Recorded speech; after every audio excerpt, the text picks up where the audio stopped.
single chance here. Yeah, we'll just have to update. Yeah, there we go. The clock times are updated, and yeah, Vidit coming to terms. Chess is really. When I watch this, sometimes I think it's a good thing I don't play as much as I used to, because it's just tough to even watch it, but to experience it in the flesh, it's no fun. Yeah, you just have this incredibly disgusted sensation, especially toward the end of a tournament. You never want to end. And of course, there's one more chance for Vidit tomorrow to redeem himself. But nonetheless, you end a tournament with one of these games, and that's just what sticks in your head. It's like, man, I blew such a good position. And 45 seconds now for Vidit. Let's see. He is about to make a decision. I think that maybe he'll play. I don't even know what it is he'll do. Maybe he'll play bishop takes g7 or queen takes g7. 30 seconds now, and I mean, you see the devastation of Vidit just not being able to find anything, because there isn't. He's been spending the last 10 minutes trying to find anything, even if it's bad, that will at least keep him in the game.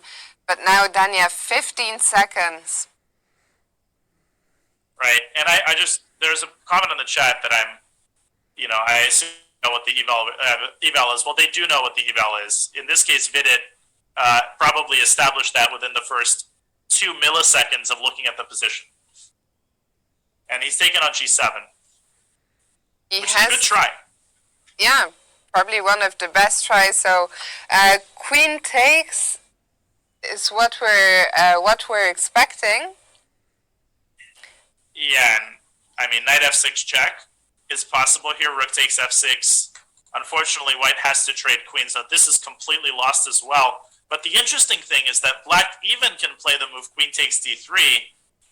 And, okay, so the queen is still attacked, so you don't have a discovery.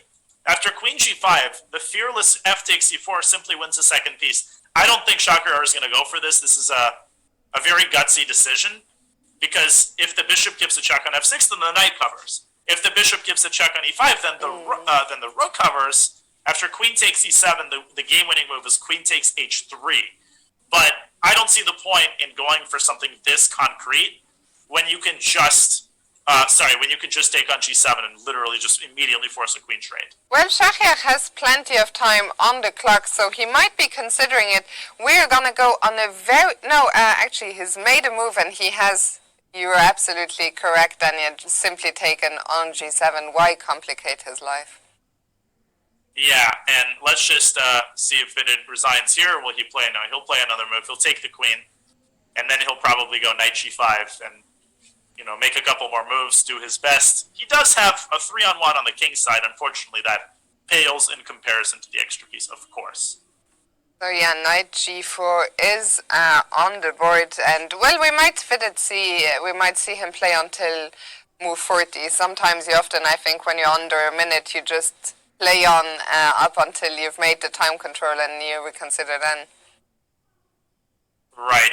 No, that's pretty likely, and inertia kind of keeps you going in these situations. You're still partially in disbelief of what's happened. And Shach has just traded rooks on e2. I think he's gonna be playing relatively fast, not too fast to miss anything, but makes the kinds of decisions and steers the game usually into very complex territory. So he's a tough opponent to face, and he's so experienced. A phenomenal performance by him as Vidit looks around. Yeah, and there is the resignation.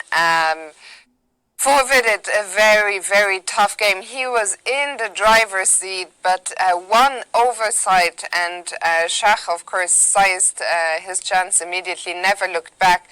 And we'll come back, we'll also, I'm sure, hear from Shachir, but I think we should go back to Magnus Carlsen as Vidit.